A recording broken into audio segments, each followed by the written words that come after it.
The Captive Apache Woman. Before we dive into the story, don't forget to like the video and tell us in the comments where you're watching from.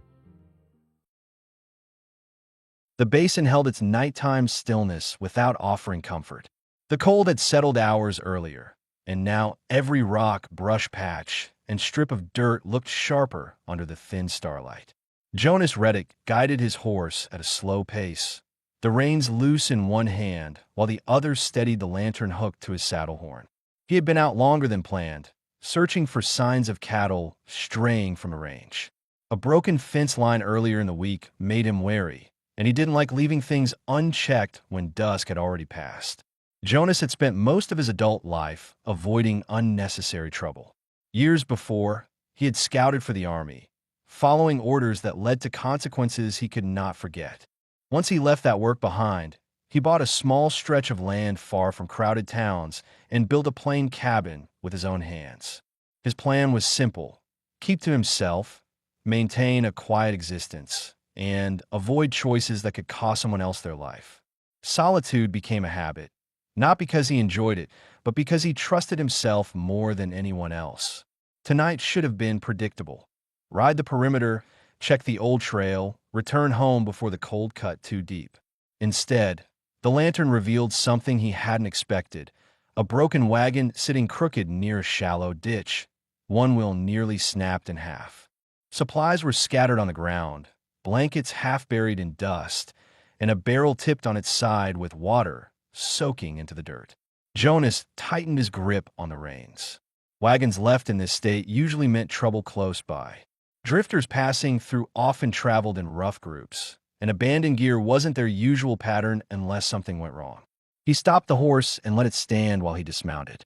Each step he took was slow and deliberate, his boots pressing into the dirt with a steady rhythm. He held the lantern low, looking for movement, tracks, shadows, anything alive. The silence around him didn't ease. It felt too controlled, too empty, like whoever had been here left fast and didn't look back. Then he saw her. A woman was tied to a wagon stake hammered deep into the ground, her body slumped forward, arms bound at the wrists. Her long dark hair hung in tangled strands around her face, partially hiding the dirt and swelling along her cheekbone. Her legs were pulled close to her chest, and her breath rattled from exhaustion. Jonas froze for a second, startled not by her presence, but by how close she was to losing consciousness. He moved toward her slowly, setting the lantern down so the light spread across her face. Her eyelids fluttered. She tried to lift her head but could barely manage it. When her gaze met his, fear surged through her expression, an immediate, defensive recognition that any stranger could be worse than the men who left her here. Her voice came out strained, barely steady. "Show mercy, cowboy. I can give you children, strong ones, just don't leave me."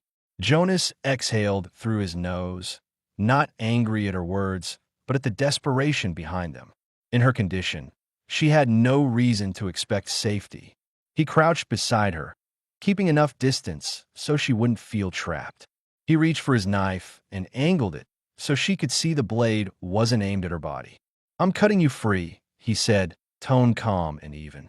He sliced the rope cleanly. The fibers fell aside, leaving deep red marks across her wrists. She didn't move at first, as though her mind couldn't accept that the restraint was gone. Jonas waited, watching her reaction. Her breathing shifted into uneven, shaky pulls, and her fingers twitched as sensation returned. "Can you stand?" he asked. She tried, but her legs buckled. Jonas moved closer, offering his arm slowly. She hesitated, eyes flicking toward the open land, judging whether she should run, collapse, or accept help. Survival instinct pushed against exhaustion, and exhaustion won. She leaned toward him. He lifted her with careful strength, avoiding contact that might frighten her. She weighed less than he expected, thin from hunger, drained from fear. He carried her to the horse, secured her in the saddle, then mounted behind her to keep her balanced. Her shoulders shook each time the horse moved, but she didn't resist. It wasn't trust. It was the last of her strength giving out. The ride back to the cabin took time. Jonas kept his eyes on the horizon, watching for riders who might return to claim what they had abandoned. The woman's breathing steadied once the horse found a smooth rhythm. She rested her head forward, her hair brushing against his coat. Jonas didn't speak. Words wouldn't help her right now, and he didn't offer comfort he wasn't sure she would accept. When his cabin finally came into view, the lantern light from his window flickered faintly through the dark. The small structure sat on a slight rise overlooking the basin, surrounded by a fence that had seen better years. Jonas dismounted and caught her before she slid from the saddle, lifting her again with steady arms. Inside, the warmth from the stone stove wrapped around them. Jonas set her down on a blanket near the fire and moved back immediately so she wouldn't feel cornered. She watched him closely, her eyes sharp despite her exhaustion. "You're safe for now," he said. "I won't touch you." She swallowed hard, not fully believing him. Her voice trembled. "You don't want anything?" Jonas removed his coat, hung it on the wall, and kneeled to add more wood to the stove. "Not from you." Her shoulders shifted slightly, a small release of tension, not trust, but confusion that he wasn't asking for anything. She pulled the blanket tighter around herself, trying to absorb warmth she hadn't felt in days. Jonas poured water into a tin cup and set it beside her. "Drink when you can." Slowly. She didn't reach for it yet. Her eyes stayed on him, watching for signs of threat. Jonas recognized the look. He had seen it in people who expected harm before help. He didn't push her drink, or ask who she was or why she'd been tied up. Questions could come later. For now, the only thing that mattered was keeping her alive through the night. Jonas sat across the room, near the door, letting the fire do its work while she studied him with wary, exhausted eyes. The cabin held its quiet, and for the first time since he found her, the tension in the room settled into something steady, fragile, but not dangerous. She wasn't ready to believe him, but she was no longer alone in the dark. The first hints of morning crept into the basin in a thin gray band, barely reaching the cabin windows. Inside, the stove still held a deep glow from the night fire. Tala lay awake on the blanket Jonas had given her, her eyes tracing every detail of the room with guarded focus. Sleep had come only in short, shallow bursts. Each time the wind shifted outside, she jolted back to full awareness, expecting someone else to be standing over her. Jonas stepped out from the small corner where he kept his tools, already dressed and lacing his boots. He hadn't slept much either, though his quiet movements hid the fatigue in his eyes. His thoughts stayed fixed on the events of the night, the wagon, the rope marks on her wrists, the way she offered her body because she believed it was the only thing of value she possessed. He knew that kind of fear didn't fade because the fire was warm. He approached slowly, keeping a respectful distance. "I'll check the yard," he said, voice low. "Firewood stocked. Water's on the table if you want it." She stared at him as if waiting for a command he hadn't given. Her hand stayed inside the blanket, fingers clenching the fabric. Jonas opened the door and stepped into the cold. Outside, frost coated the ground in thin patches. Jonas walked the perimeter, scanning for fresh tracks. His experience from years of scouting sharpened his attention. No hoof prints, no boot marks, no sign of returning drifters. He felt the tightness in his shoulders relax by a small margin. This place was isolated, and isolation worked in their favor. Still, he checked every corner of the yard because mistakes in judgment weren't something he allowed himself anymore. When he finally returned inside, Tala was sitting upright. She held the tin cup in both hands but hadn't taken a sip. Jonas set his gloves on the table and crouched beside the stove to adjust the dampers. "You need food," he said, not looking directly at her. "I'll warm something." "I can eat," she answered softly, though her voice carried uncertainty. Jonas ladled warm broth from a pot he'd heated earlier. He placed the bowl near her and stepped back so she wouldn't feel pressured. She tasted a small spoonful and paused. Her breathing steadied as she swallowed carefully. Hunger pushed her forward, and she finished half the bowl before stopping again, studying him over the rim. "You brought me here without knowing who I am," she said. "No name came with you," Jonas responded. "Tala." He nodded once. "Jonas." She studied him in a long, searching silence. Why risk trouble for someone you've never seen? Jonas rested his elbows on his knees, hands hanging loosely. You were tied to a stake in the cold. That was enough. That answer says nothing, she whispered, not accusing, just confused. It says what it needs to. Tala set the bowl aside. Her fingers brushed the rope marks on her wrists, as if confirming they were real. The men who left me believed I was worth something to someone else, she said quietly. Not for my voice. Not for my mind. Jonas didn't interrupt. When they tied me, they said someone would buy me before dawn. They laughed at how desperate I must look. Jonas's jaw tightened briefly. That didn't happen. She blinked, unsettled by the certainty in his tone. But you could have taken advantage. You didn't. I've made enough mistakes for one lifetime, he said. His words landed heavier than he intended. Plain, honest, without explanation. Tala didn't press him further. She lowered her gaze, adjusting the blanket around her shoulders. Jonas stood and retrieved a small crate from the corner. I need to check the water lines and the fencing before noon. You can stay near the fire. It's warmer here. You expect me to remain inside? I expect you to rest. Nothing more. She hesitated before answering. You treat me like a person. You are one. Tala looked away, caught off guard by how simply he said it.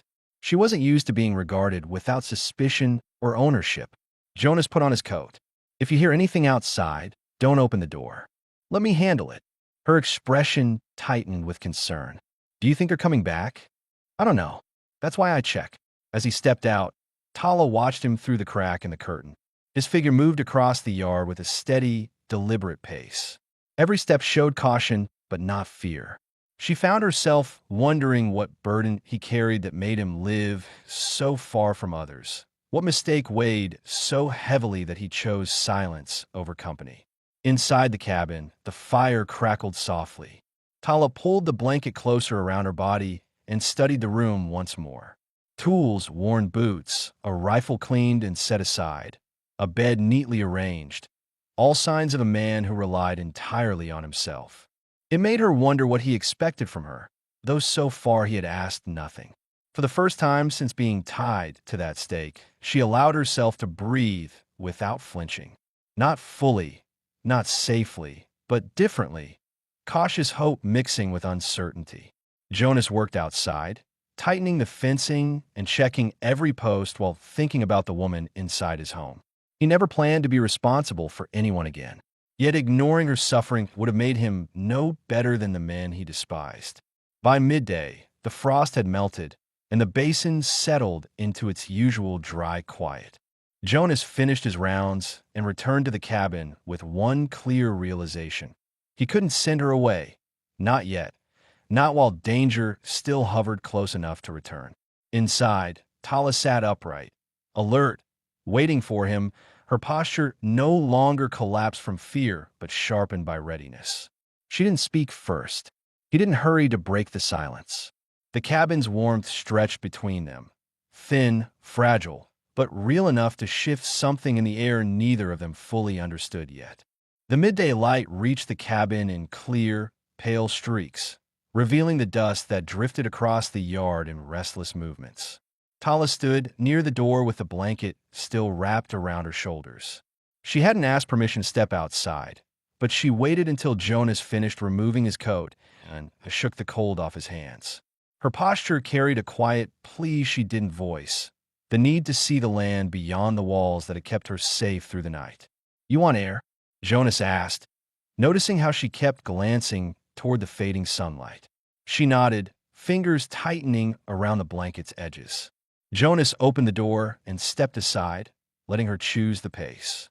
Tala walked out carefully, her bare feet touching the hardened ground with hesitancy. She scanned the yard first, then the hills beyond, checking for movement the same way someone who had spent too long in danger might.